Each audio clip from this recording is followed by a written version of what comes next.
साथ तृप्ति उपाध्याय और यहाँ पर अगले आधे घंटे में कमोडिटी बाजार का पूरा अपडेट आपको मिलेगा। आज कमोडिटी पर खास रणनीति बताने के लिए हमारे साथ शो में शामिल होंगे ट्रेडबुल सिक्योरिटीज के भाविक पटेल, केडिया कमोडिटीज के अजय केडिया और कोटक सिक्योरिटीज के अनिंद्य बैनर्जी। आप तीनों मेहमानों का हमारे शो पे मुनाफे की मंडी में बहुत बहुत स्वागत है। और सबसे पहले चांदी के साथ ही यहाँ पर हम शुरुआत करेंगे। देखिए, पिछले 2-3 दिनों से अच्छी तेज़ी यहाँ पर नजर आई, लेकिन फिर से जो सबसे ज़्यादा गिरा हुआ M6 पर काउंटर है वो आज चांदी है और यहाँ पर फिर से हमें बिकवाली देखने को मिल रही है।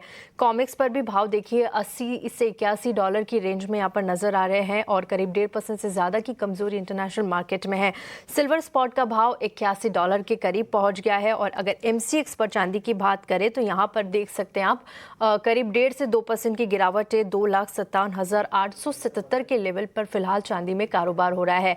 अजय सर, आप बताइए, चांदी में जिस तरह से हमने तेजी देखी और अब फिर से यहाँ पर बिकवाली होती हुई नजर आ रही है, क्या निवेशक थोड़े से डरे हुए हैं इन लेवल्स पर? क्योंकि एक दिन अच्छी तेजी देखते हैं, उसके बाद एक फिर से करेक्शन आ जाए तो आ जाता है, तो क्या उन्हें लगता है कि एक बाउंस आता है तो वहां से फिर वो प्रॉफिट बुकिंग शुरू कर देते हैं? नमस्कार। बिल्कुल आप सही बोल रहे हैं कि मार्केट में एज ऑफ नाउ इन्वेस्टर या ट्रेडर दोनों ही डरे हुए हैं। बिकॉज पहला चीज, आप मार्जिन की अगर बात कर लेते हैं तो मार्जिन काफी ज्यादा बढ़े हुए और जल्द ऐसा नहीं लग रहा कि मार्जिन में कुछ कूल ऑफ आता हुआ दिखाई देगा, जिसकी वजह से डेरिवेटिव मार्केट में जो लिवरेजिंग पोजिशन बना के काम करते हैं वो मार्केट से इस वक्त थोड़ा बाहर है। वहीं इन्वेस्टर में जो वॉल्टिलिटी हमने देखी है, मात्र 10 दिन हुए हैं ट्रेड को और हमने यहाँ पे 4,20,000 से चांदी को गिरकर 2,25,000 और 2,25,000 से वापस बढ़कर 2,70, ये मूवमेंट जो है वो एक अनइवन मूवमेंट है। जनरली ये पैटर्न देखा नहीं जाता। इसकी वजह से चाहे फिजिकल मार्केट हो चाहे हम डेरिवेटिव मार्केट हो, दोनों जगह पे हम देख रहे हैं कि कोई भी एक सहमति से मूव नहीं करा। बट फंडामेंटल साइड की अगर हम बात करते हैं तो यस, फंडामेंटल में 10 दिन में कोई मेजर चेंजेस हुआ नहीं है। आज भी geopolitical tension, de dollarisation, central bank की बाइंग, इनफैक्ट अभी हमने देखा मिडिल ईस्ट के सोवरेन फंड ने कुछ चांदी ETFs के अंदर और निवेश भी किया है, तो ये सब अभी भी चालू है। जो गिरावट था वो मुख्य एक कारण सबसे पहला था कि डेरिवेटिव मार्केट में जो पोजीशनिंग थी वहां पे हमने हायर मार्जिन की वजह से लिक्विडेट होते हुए देखे। तो आई थिंक थोड़ा यहाँ पे अनसर्टेनिटी कंटिन्यू बना रहेगा जब तक प्राइजेस स्टेबलाइज नहीं होगा। हाँ, एक तरह से जो लास्ट वीक भी मैंने बताया था कि $70 काफी इंपॉर्टेंट है। अगर 70 के नीचे जाता है तो और बड़ा इरोजन मिल सकता है, अदरवाइज 70 से 90 का एक ब्रॉडर रेंज बन जाएगा। और अनलेस एंड अनटिल कोई नए फंडामेंटल चेंजेस नहीं आता है, मार्केट अपने आप को इधर एडजस्ट करता हुआ दिखाई देगा। ठीक है, आपने कोई लेवल्स बताए हैं चांदी के लिए अजय जी? देखिए, एज ऑफ नाउ तो ट्रेड फ्यूचर्स पे तो मार्जिन बहुत ज्यादा है, तो कोई भी ट्रेड लेना बहुत डिफिकल्ट हो जाएगा। बट अनलेस एंड अनटिल $78 का लेवल मेंटेन है, अपसाइड $85 तक का लेवल दिखा सकता है। ऐसे में मुझे लगता है कि ऑप्शन एक बेहतर है। ज्यादा एग्रेसिव बाइंग भी नहीं करनी तो सेलिंग भी नहीं करनी है। 2,65,000 का कॉल लेके चलिए 15,400 में, 14,400 का स्टॉप लॉस रखिए, 16,800 का टारगेट रहेगा। मतलब एक लिमिटेड अपसाइड दिखेगा जब तक इंटरनेशनल में कोई बड़ा दूसरा नई फंडामेंटल चेंजेस नहीं आते। ठीक है, तो यहाँ पर आपने राय सुझा दी है और फिलहाल कोई अग्रेसिव बाइंग यहाँ पर मत करिए, सेलिंग भी मत करिए, थोड़ा सा कॉशियस ही रहिए क्योंकि काफ़ी वॉलेटाइल मार्केट इस वक्त बना हुआ है। भाविक जी, आप बताइए क्या लगता है आपको चांदी के लिए? क्योंकि देखिए 29 जनवरी का जो एक रिकॉर्ड लेवल हमने देखा तो उसके बाद से करीब 33% तक की गिरावट यहाँ पर चांदी में आती हुई नजर आ गई है। और जिस तरह से अभी केडिया जी ने भी बताया कि जो सेंट्रल बाइंग है यहाँ पर वो लगातार जारी है। अभी मैंने एक डेटा भी पढ़ा था जहाँ पर जो चाइनीज सेंट्रल बैंक है वो भी लगातार यहाँ पर गोल्ड की बाइंग कर रहे हैं और काफ़ी सारा प्रेशर यहाँ पर नजर आ रहा है। इन लेवल्स में क्या सुझाएंगे? अभी थोड़ा सा दूर रहे या फिर यहाँ पे थोड़ा सा एक्यूमुलेट करके चलना चाहिए? Good morning Tripti ji. I think मुझे लग रहा है कि अगर ट्रेडर्स पॉइंट ऑफ व्यू है तो थोड़ा दूर ही रहना चाहिए, क्योंकि देखिए वॉलेटिलिटी काफी बढ़ गई है और हम देख रहे हैं कि मार्जिन इतने बढ़ चुके हैं कि आई थिंक पार्टिसिपेशन एज अगर आप ट्रेडर्स ट्रेड करना है तो मुझे लग रहा है कि निग्लिजिबल ही है। और दूसरा देखें तो अभी भी गोल्ड और सिल्वर के कंपेरेटिवली सिल्वर में बॉटम बन चुका है, वो कन्विक्शन नहीं आ रहा है। हालांकि वॉलेटाइल ज्यादा है बट अभी भी मुझे लग रहा है कि जब तक 85-90 के ऊपर सस्टेन नहीं करता, तब तक आई थिंक अभी भी silver is not out of the wood. और रोज हम देख रहे हैं कि अगर इवन ओपनिंग भी देखें तो गैप अप गैप डाउन होती है विद सर्किट। तो अभी के लिए फिलहाल मैं बोलूंगा कि बहुत हाई वॉलेटिलिटी है। ऑप्शंस में भी अगर देखें तो उसके प्रीमियम भी बहुत ज्यादा है, तो आई वुड से कि अभी थोड़ा वॉलेटिलिटी कूल डाउन होने दीजिए। अभी के लिए फिलहाल ट्रेडर्स के लिए अवॉइड करने दीजिए, और अगर किसी को इन्वेस्ट करना है तो मैं बोलूंगा कि ईटीएफ वाया इन्वेस्ट कर सकते हैं। जो लोग रैली चुक चुके हैं वो लोग ईटीएफ वाला यहाँ से भी बाय कर सकते हैं। ठीक है, जो लोग रैली यहाँ पर मिस कर चुके हैं वो ईटीएफ के थ्रू बाय करें, क्योंकि काफ़ी वॉलेटाइल बाजार है। बड़ी बड़ी हम गैप अप ओपनिंग्स और यहाँ पर क्लोजिंग देख रहे हैं। हर दिन बाजार में नए मूव्स यहाँ पर सोने चांदी के मार्केट में देखने को मिल रहे हैं। अनिंद्य सर, आपकी क्या सलाह होगी चांदी को लेकर? देखिए, आज भी यूएस में हम बात करेंगे तो यहाँ पर रिटेल सेल्स के आंकड़े आने वाले हैं। काफ़ी क्रूशल वीक होने वाला है। जॉबलेस डेटा आएगा, फिर हम देखेंगे सीपीआई के आंकड़े आएंगे। तो काफ़ी क्रूशल हफ्ता है, जो कि काफ़ी हद तक फेड का जो फैसला रहेगा ब्याज दरों को लेकर वो भी डिसाइड करेगा। उनसे पहले क्या रणनीति आप चांदी में सुझाएंगे? इन लेवल्स पर खरीदारी करना चाहिए या आपका भी नजरिया रहेगा कि थोड़ा सतर्क रहे? हाँ, नमस्कार। देखिए, चांदी में फिलहाल के लिए जो भाविक और केडिया जी ने बताया वो एकदम उससे मैं सहमत हूँ, क्योंकि ये ट्रेडर्स का मार्केट नहीं है। हाँ, अभी दिस एंटायर वीक में काफी सारे यूएस से डेटा है जो मार्केट में वॉलेटिलिटी को और ऐड करेगा। बट हो क्या रहा है कि धीरे धीरे ये चांदी और सोना दोनों में जो एक्सट्रीम वॉलेटिलिटी हुआ था जनवरी में, वो धीरे धीरे कम हो रहा है। But it will take another I would say 3-4 weeks. और ये फरवरी का मंथ में China is going on a holiday for new year. तो हो सकता है कि वो एक परफेक्ट सेटअप बने जहां पे वॉलेटिलिटी और कम हो। ये मार्केट है फॉर इन्वेस्टर्स, क्योंकि अगर हम लोग सिल्वर मार्केट को देखें, अगर सिल्वर मार्केट में टिपिकल बूम और बस्ट का साइकिल होता तो जनरली क्या देखा जाता कि आफ्टर अ 40-50% करेक्शन जो फिजिकल होल्डर्स है ऑफ मेटल वो आके एक्सचेंज में अपना डिलीवरी करते, और जो फॉरवर्ड कर्व जो अभी बैकवर्डेशन है चाइना में 1 साल का 10% का बैकवर्डेशन है, वो कॉन्टेंगो में चला जाता। वो नहीं हो रहा है, उल्टा हो क्या रहा है कि कॉमेक्स, एलबीएमए, शांघाई तीनों एक्सचेंज से कंटिन्यूअस इन्वेंट्री का ड्रेन है, और वो क्रिटिकली एक लो लेवल पे इन्वेंट्री आ चुका है तीनों जगह। तो मतलब जितना प्राइस यहाँ से नीचे जाएगा ये मार्केट और उतना ही टाइट होते जाएगा, विच इज नॉट सरप्राइजिंग, क्योंकि आप अगर डिमांड सप्लाई का आंकड़ा देखते हैं, सिर्फ 3000 टन सालाना बचता है आफ्टर इंडस्ट्रियल डिमांड और other demand to meet investment demand. और ये इन्वेस्टमेंट डिमांड कोई ईटीएफ या इंडिविजुअल से नहीं आ रहा है, ये आ रहा है from government, central banks and industries जो अपना इन्वेंट्री को बिल्डअप करना चाहते हैं। तो इसके लिए जो लॉन्ग टर्म या मीडियम टर्म व्यू है सिल्वर के लिए वो बहुत ही कंस्ट्रक्टिव है। और जितना ये सिल्वर प्राइसेस $100 के नीचे टाइम स्पेंड करेगा, उतना ही इसमें सॉलिड बेस बनेगा for a multi bagger move in the coming times, जो फिजिकल मार्केट ड्रिवन हो। क्योंकि जनवरी वाला जो मूव था वो फाइनेंशियल इन्वेस्टर्स ड्रिवन था, इसके लिए दे वर वीक हैंड्स, उसका फ्लश आउट हो गया, और वो बीच बीच में मार्केट में आएंगे because they chase momentum. But ये जो नेक्स्ट मूव बनेगा सिल्वर में, वो एक्चुअली फिजिकल टाइटनेस का मूव बनेगा, जो हम लोगों को एक झलक दिखाता इन अक्टूबर। तो इसलिए ये डिप्स में keep on accumulating through ETFs या फिजिकल ट्रेडिंग अभी बन नहीं सकता, क्योंकि आपका मार्जिन आर वेरी हाई। 70% के आसपास सिल्वर में मार्जिन है, 27% ऑन गोल्ड। तो अभी फिलहाल के लिए ट्रेडिंग अवॉइड कीजिए। ठीक है, ट्रेडिंग के लिहाज से फ़िलहाल अवॉइड कीजिए, क्योंकि जो प्रीमियम है वो काफ़ी ऊपर है। और अगर आपको जिस तरह से अनिंद्य सर ने कहा कि ये इन्वेस्टर का बाज़ार है, यहाँ पर आप बाय जो भी डिप्स आता है वहाँ पर थोड़ा सा खरीद के एक्यूमुलेट करें। ईटीएफ के थ्रू यहाँ पर आप खरीद के चलिए, और जो ट्रेडर्स हैं वो फिलहाल इस बाज़ार से दूर रहे। काफ़ी वॉलेटाइल मूव्स यहाँ पर नज़र आ रहे हैं। ये तो हो गई चांदी की बात, लेकिन अब सोने पर अगर चर्चा करें तो देखिए यहाँ पर भी हल्की मुनाफा वसूली कल की तेज़ी के बाद आप देख सकते हैं। कल सोने में एक बड़ी तेज़ी हमने देखा था। कॉमेक्स पर जो सोने का भाव है वो $5046 के आसपास ट्रेड कर रहा है, और एमसीएक्स के भाव इस वक्त अगर हम देखें तो 1,70,000 57,000, करीब आधे % की गिरावट सोने में नजर आ रही है। इस हफ्ते जो रहेंगे वो अहम इकोनॉमिक्स डेटा आने वाला है जिन पर नजर रहेगी।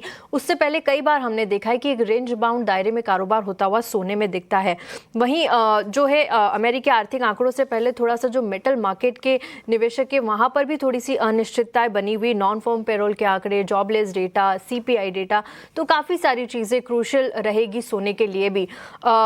अजय जी, आपको सोने के लिए क्या लगता है? अगर कहीं बेट लगाना हो तो चांदी से बेहतर सोना लग रहा है इस वक्त, क्योंकि देखिए जो चाइना की सेंट्रल बैंक है वो भी अब यहाँ पे एक्सेसिव परचेसिंग कर रही है और लगातार ये 15वां महीना है जहां पर उन्होंने यहाँ पर सोने की परचेस की है। इन सारे लेवल्स को देखते हुए सेफ हेवन की डिमांड आपको किस तरह से लग रही है? कौन से फंडामेंटल्स सोने के लिए यहाँ पर काम कर रहे हैं? और अगर सोने और चांदी में चूज किया जाए तो क्या चुनेंगे आप? देखिए दिल, मुझे लगता है फंडामेंटल में कोई चेंज नहीं। जैसे अंदर ने कहा कि देखिए लॉन्ग टर्म स्ट्रक्चर हमेशा सोने चांदी का पॉजिटिव रहेगा।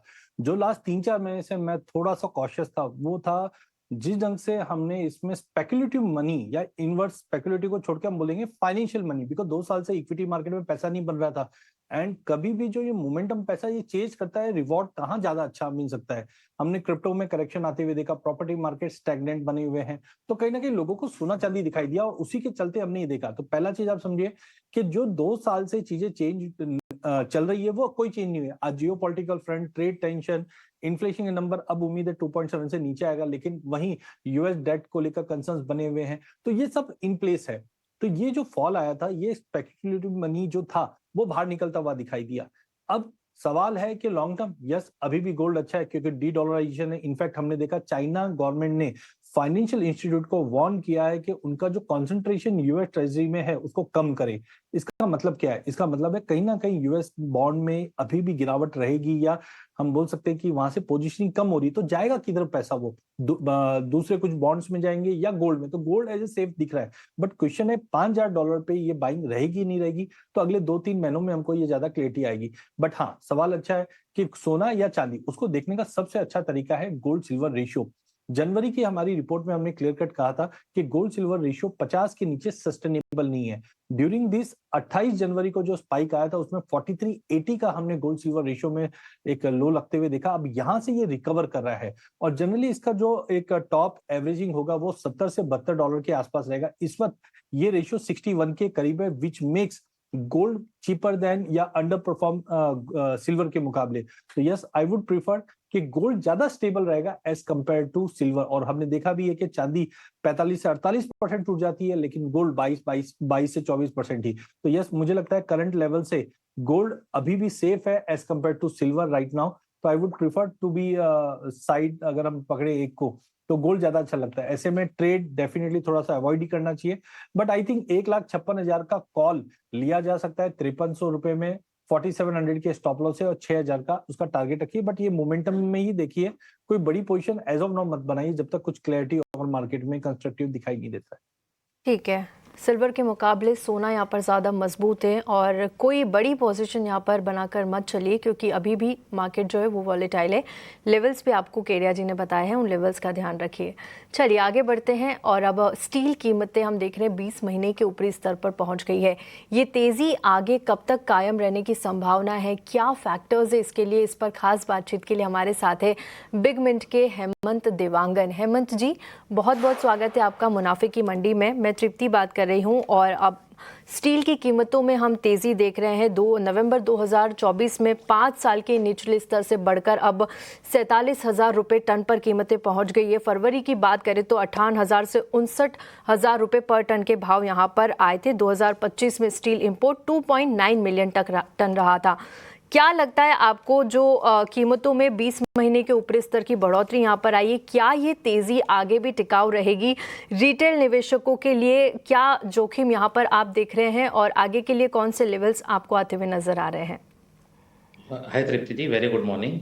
सो आपने जैसे बताया कि लास्ट जो ये स्तर था वो 20 महीने के ऊपर में था।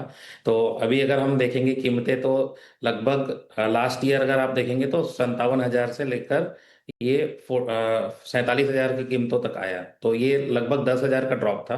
और ये 10,000 का ड्रॉप है वो काफ़ी शार्प रिकवरी हुआ है। तो इसके फर्स्ट ऑफ ऑल मैं आपको एक मेजर रीजंस बता देता हूँ कि ये क्या रीजंस है। तो मेजर रीजंस जो है वो जनरली जो एक स्टील जो है वो एक सीजनल प्रोडक्ट है, खास करके जो टीएमटी सरिया जो होता है, जो कि बिल्डिंग एंड कंस्ट्रक्शन और इंफ्रास्ट्रक्चर में यूज होता है। तो जनरली ये कंस्ट्रक्शन जो है वो मॉनसून सीजन में नहीं हो पाता है या स्लो हो जाता है। और काफ़ी सारे प्रोजेक्ट्स थे जो कि इस फिजिकल ईयर में जिसको कंप्लीट करना है, और इस साल लेट मॉनसून होने के कारण जो है वो टाइम कम मिला है जितने भी प्रोजेक्ट कंप्लीशन के लिए। तो लगभग ये नवंबर से ही इसमें तेजी आई है। नवंबर में बॉटम था 5 ईयर्स लो का, और ये दिसंबर से लेकर अभी जो जनवरी में है हमने देखा है कि 10,000 की वृद्धि हुई है। इसमें मेजर मेजर रीजन है आपके जो प्रोजेक्ट डिमांड है वो काफ़ी हाई है, और दूसरा जो बिल्डिंग एंड कंस्ट्रक्शन के भी काफ़ी डिमांड हाई है। दूसरे रीजंस है जो लेबर की अवेलेबिलिटी और जो सीजनल जो वेदर चेंज होता है वो काफ़ी प्रिफरेबल है ये जो कंस्ट्रक्शन के लिए। और ये जो स्तर हमको लगता है कि अगले 1 से 2 महीने तो ये स्तर जो है वो अप ट्रेंड में ही रहने वाला है। इसका एक और रीज़न है कि जो ब्लास्ट फर्नेस रूट से जो स्टील बनती है उसमें एक कोकिंग कोल एक बड़ा फैक्टर होता है जो कि इम्पोर्ट होता है काफ़ी हद तक। और ये जो इम्पोर्टेड कोकिंग कोल की जो वैल्यूज़ है वो लगभग 30% ईयर ऑन ईयर बेसिस पे वृद्धि हुई है।